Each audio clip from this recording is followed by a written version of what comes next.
इस वीडियो में हम दो सेट्स के यूनियन, इंटरसेक्शन और डिफरेंस ऑफ सेट्स पढ़ेंगे।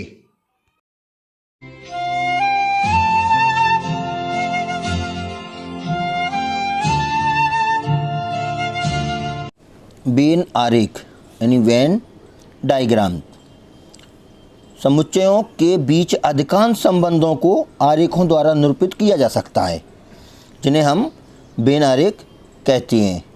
यानी कोई सेट है, सेटों के बीच में क्या रिलेशन है, उनको हम चित्रों के द्वारा या आरेखों के द्वारा रिप्रेजेंट करते हैं, जिनको हम वेन आरेख कहते हैं। इन आरेखों में आयत और बंद वक्र सामान्यतः वृत्त होते हैं। किसी सार्वत्रिक समुच्चय यानी यूनिवर्सल सेट को प्रायः एक आयत द्वारा यानी एक रेक्टेंगल के द्वारा हम उसको रिप्रेजेंट करते हैं, और उसके जो सबसेट है, उप समुच्चय हैं, उसको एक वृत्त यानी सर्कल के द्वारा प्रदर्शित करते हैं। किसी विशेष आरेख में समुच्चय के अवयवों को उनके विशेष समुच्चय में लिखा जाता है। जैसे फर्स्ट उसमें देखें कि एक यूनिवर्सल सेट है जिसमें 1 2 3 से लेकर 10 तक एलिमेंट हैं, और एक इस यूनिवर्सल सेट का सबसेट है ए 2 4 6 8 10, इसमें जो अवयव हैं इसका एक ये सबसेट है। तो इसको वेन डायग्राम के द्वारा हमने कैसे दर्शाया कि इस आयत के द्वारा हमने यूनिवर्सल सेट को किया, जिसमें इस पूरे आयत में 1 से लेकर 10 तक के अंक होना चाहिए, लेकिन ए के अंदर 2 4 6 8 10 होंगे। तो एक जिस उप समुच्चय है उसको हमने वृत्त के द्वारा प्रदर्शित किया, उसमें 2 4 6 8 10 यानी 2 4 6 8 10। अब 2 4 6 8 10 के अलावा जो छूट गए हैं वो हमारे इस यू के अंदर आ जाएंगे। तो 1 3 5 7 9 ये हमारे यू के अंदर हैं, और जो ए है वो भी हमारा यू के अंदर है। क्यों कि यू पूरा आयत है और आयत के अंदर ही ए है। तो ए के बाहर 1 3 5 7 9 है, यानी 1 3 5 7 9 यू के अंदर तो हैं पर ए के अंदर नहीं हैं। ए के अंदर केवल कौन कौन से अवयव हैं? 2 4 6 8 10। इस प्रकार से हम इस समुच्चय को और उसके उप समुच्चय को वेन आरेख के द्वारा प्रदर्शित कर सकते हैं। इसी प्रकार हम एक सेकंड वाला देखें कि इसमें एक यूनिवर्सल सेट है, उसमें 1 से लेकर 10 तक के अवयव हैं, और उसके ए और बी दो सबसेट हैं। ए में 2 4 6 8 10 और बी में 4 6। ए और बी को देखकर हम कह सकते हैं कि जो बी है वो ए का उप समुच्चय है, क्योंकि 4 और 6 इसके अंदर हैं। इसका मतलब है कि बी ए का उप समुच्चय है। तो इस ए बी और यू को हम कैसे वेन आरेख के द्वारा प्रदर्शित करेंगे? तो हमने देखा कि एक जे आयत के द्वारा हमने यूनिवर्सल सेट यू को प्रदर्शित कर दिया, जिसमें 1 से लेके 10 तक के अवयव हैं, और ए के अंदर हैं 2 4 6 8, और ए के अंदर ही बी है 4 6। तो हमने पहले ए बनाया, फिर उसी के अंदर बी बनाया, बी के अंदर 4 6 हैं, और ए के अंदर 2 4 6 8 10। तो 4 6 तो हो गए। तो अब 4 6 को छोड़कर 2 8 10 2 8 10 ये आपके ए के अंदर तो है पर बी के अंदर नहीं है। तो हम इस बी के बाहर बनाएंगे पर ए के अंदर बनाएंगे। 2 8 10 ये 2 8 10 को हमें बनाना तो ए में ही है पर बी के बाहर। क्यों कि वो बी में नहीं है, बी में हमारा नहीं है। तो बी के बाहर और ए के अंदर। इस प्रकार से ए के अंदर कौन कौन से हो जाएंगे? 2 4 6 8 10 ये पूरा का पूरा सेट ए हो जाएगा। इसको हम देख के आइडिया लगा सकते हैं, इसको देखकर हम कह सकते हैं कि बी सेट ए के अंदर है, यानी बी ए का उपसमुच्चय है, और ए यू का यानी सार्वत्रिक समुच्चय का उपसमुच्चय है। अब यू के अंदर कौन कौन से शेष रह जाएंगे? 2 4 6 8 10 को छोड़कर जो 1 से लेकर 10 तक के अंक शेष रह गए थे वो हम ए के बाहर लिख देंगे। इस प्रकार से ये समुच्चय और उसके उपसमुच्चय को वेन आरेख के द्वारा प्रदर्शित किया जा सकता है। अगला टॉपिक है समुच्चयों का सम्मिलन यानी यूनियन ऑफ सेट। समुच्चयों का सम्मिलन। माना ए और बी कोई दो समुच्चय हैं। ए और बी का सम्मिलन यानी संघ यूनियन वह समुच्चय है जिसमें ए के सभी अवयवों के साथ बी के भी सभी अवयव हों तथा उभयनिष्ठ अवयवों को केवल एक बार लिया गया हो। जो ए और बी में कॉमन है वो कॉमन वाले एलिमेंट एक बार ही लिखे गए हों। ए और बी के सम्मिलन यानी यूनियन को ए यूनियन बी द्वारा प्रदर्शित करते हैं। जैसे यदि ए बराबर एक सेट है जिसमें एलिमेंट हैं 2, 4, 6, 8 और दूसरा सेट है बी बराबर जिसमें अवयव हैं 6, 8, 10, 12, तो इसका ए यूनियन बी यानी ए और बी का सम्मिलन क्या होगा? तो ए और बी के सारे अवयव इसके अंदर लिख लेंगे और जो रिपीट हैं उनको केवल एक बार ही लिखना है। तो हम 2 लिख लेंगे, इसके बाद में 2 के बाद में 4, 4 के बाद में 6, 6 के बाद में 8। अब 2, 4, 6, 8 तो जो 6 और 8 तो इसमें लिख ही लिए हमने। 10 और 12 और लिखना है तो 10 और 12 और लिख लेंगे। इससे हमें ए के सारे एलिमेंट इसके अंदर मिल जाएंगे और बी के सारे एलिमेंट इसके अंदर मिल जाएंगे। तो ये जो समुच्चय है वो ए और बी का सम्मिलन या संघ या ए यूनियन बी कहलाता है। एक एग्जाम्पल 13 है। मान लीजिए कि ए बराबर ए ई आई ओ यू एक सेट है जिसमें सारे स्वर या वोवेल्स लिखे गए हैं और दूसरा सेट है बी जिसमें ए आई यू 3 एलिमेंट हैं। तो हमें सिद्ध करना है या दर्शाना है कि ए और बी का जो सम्मिलन है ए यूनियन बी वो ए है। तो हमें मालूम है, क्लियर है कि ए यूनियन बी में हम ए के एलिमेंट ए क्या है? ए ई आई ओ यू और यूनियन, ये यूनियन का चिन्ह लगा दिया और बी कितने हैं? ए आई यू। अब ए संग बी इसमें दोनों के एलिमेंट लिखना है तो ए ई आई ओ यू यदि ये लिख लेंगे तो आई ओ यू ये वाले एलिमेंट ऑटोमेटिक आ जाएंगे। तो ए ई आई ओ यू और ये पूरा का पूरा क्या है? सेट ए है। आप तो ए यूनियन बी इक्वल ए। इस प्रकार से ये हमारा प्रूफ हो जाता है। इससे हमें क्या स्पष्ट होता है? इससे स्पष्ट होता है कि यदि बी सबसेट ए यानी बी ए का उपसमुच्चय है तो ए और बी का जो यूनियन है वो ए आएगा, क्योंकि इसमें ए सेट बड़ा है, बी के सारे एलिमेंट ए में हैं। तो बी और ए का यदि हम यूनियन करें तो वो ए आएगा, क्योंकि ए के सारे एलिमेंट यदि ले लिए जाएं तो बी के सारे एलिमेंट अपने आप उसके अंदर हो जाएंगे। समुच्चयों का सर्वनिष्ठ यानी इंटरसेक्शन ऑफ सेट्स।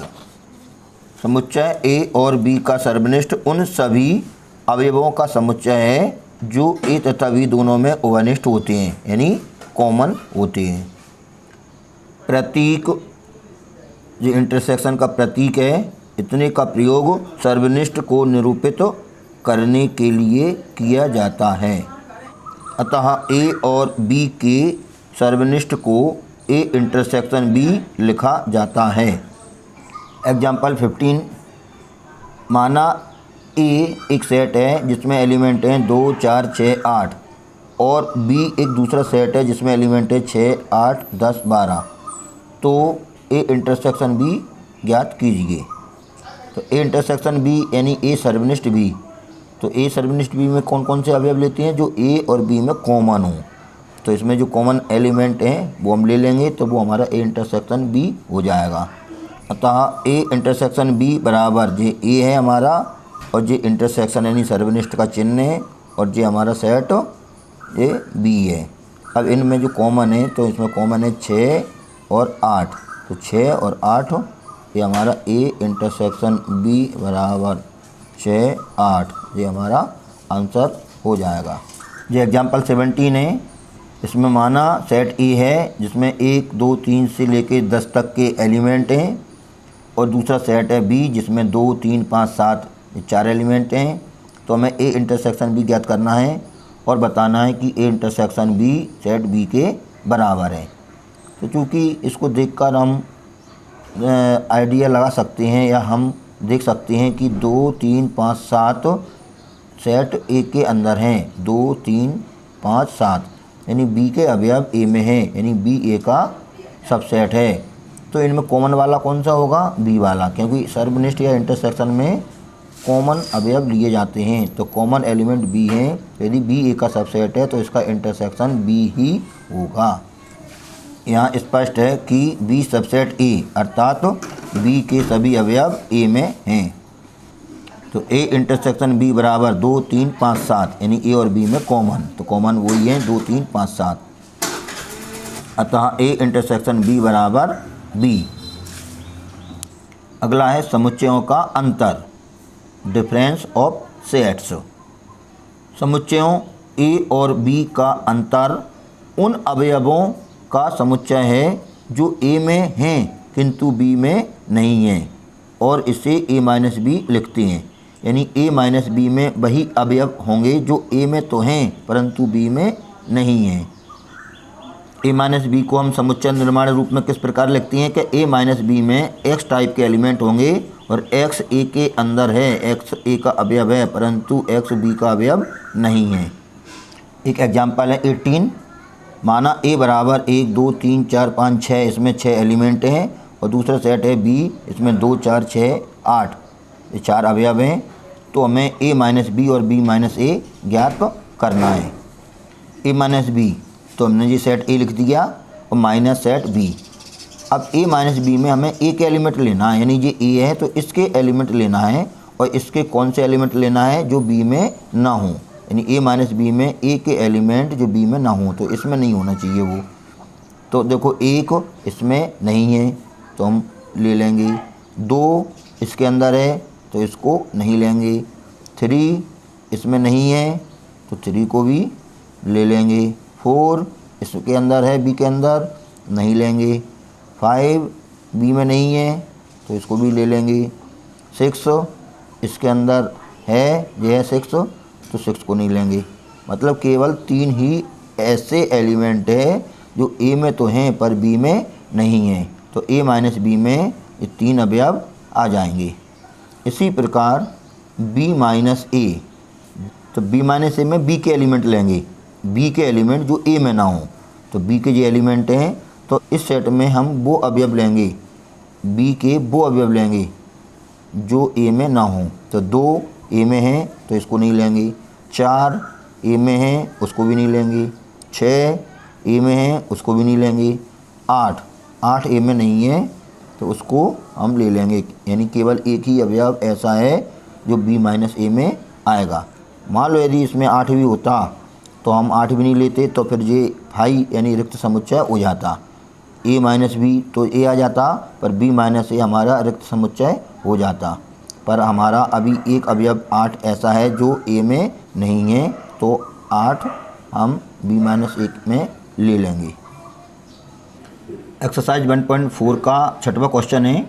इसमें A B C D 4 set दिए हैं, तो हमें ए इंटरसेक्शन बी और बी यूनियन सी का इंटरसेक्शन यानी सर्वनिष्ठ, और ए यूनियन डी और बी यूनियन सी का इंटरसेक्शन यानी सर्वनिष्ठ ज्ञात करना है। तो पहले हम इसमें ए और बी का इंटरसेक्शन ज्ञात करें। तो ये ए है और ये बी है, तो ए इंटरसेक्शन बी, तो ए हम लिख देते हैं 3 5 7 9 11, इंटरसेक्शन बी हमारा है 7 9 11 13। देखें ये बी है, इन दोनों का सर्वनिष्ठ मतलब कॉमन वाले, तो ए इंटरसेक्शन बी, इनमें कॉमन कौन कौन से हैं, 3 कॉमन नहीं है, 5 कॉमन नहीं है, 7 कॉमन है तो 7 ले लेंगे, 9 भी हम ले लेंगे और 11 भी ले लेंगे। ए इंटरसेक्शन बी में कौन कौन से आएंगे, 7, 9, 11 जो कॉमन है दोनों में। अब बी यूनियन सी, यूनियन में दोनों के ले लेते हैं, बी के भी और सी के भी, तो ये बी और सी दोनों के ले लेंगे, तो हम डायरेक्ट लिख देते हैं 7 ले लेंगे, 9 ले लेंगे, 11 कॉमन है तो एक बार आएगा, 13 कॉमन है तो वो भी एक बार आएगा, तो 7, 9, 11, 13 बी के तो सारे हो गए। अब 11, 13 तो हम ले चुके, अब 15 और आ जाएगा। इस प्रकार से ये बी और सी का संघ या सम्मिलन प्राप्त हो जाएगा। अब हमें ए और बी के इंटरसेक्शन और बी और सी के यूनियन, बी और सी का जो यूनियन है, यूनियन सी, उन दोनों का सर्वनिष्ठ निकालना है। ए इंटरसेक्शन बी और बी यूनियन सी का सर्वनिष्ठ यानी इंटरसेक्शन, तो ये हमने ए इंटरसेक्शन बी लिख दिया, देखें ए इंटरसेक्शन बी है और ये बी यूनियन सी, ये बी यूनियन सी है। अब इनका सर्वनिष्ठ निकालना है, तो सर्वनिष्ठ क्या होता है, इन दोनों में कॉमन उभयनिष्ठ, तो इन दोनों में उभयनिष्ठ कौन कौन से हैं, 7 कॉमन है, 9 भी कॉमन है और 11 भी कॉमन है। इस प्रकार से जो हमारा ए इंटरसेक्शन बी और बी यूनियन सी का इंटरसेक्शन प्राप्त हो जाता है। इसी प्रकार ए यूनियन डी यानी ए और डी का सम्मिलन संघ, तो इसमें ए और डी के दोनों एलिमेंट हमने लिख लिए हैं, और बी यूनियन सी यानी बी और सी का संघ या सम्मिलन, तो इसमें बी और सी दोनों के एलिमेंट हमने लिख लिए हैं, जो कॉमन थे उनको एक बार लिखा है। अब यूनियन डी और बी यूनियन सी का इंटरसेक्शन सर्वनिष्ठ, तो इन दोनों में जो कॉमन है वो लेंगे हम कॉमन वाले, 7 कॉमन है, 9 भी कॉमन है, 11 हमारा कॉमन है और 15 भी कॉमन है। इस प्रकार से हमें प्राप्त हो जाता है।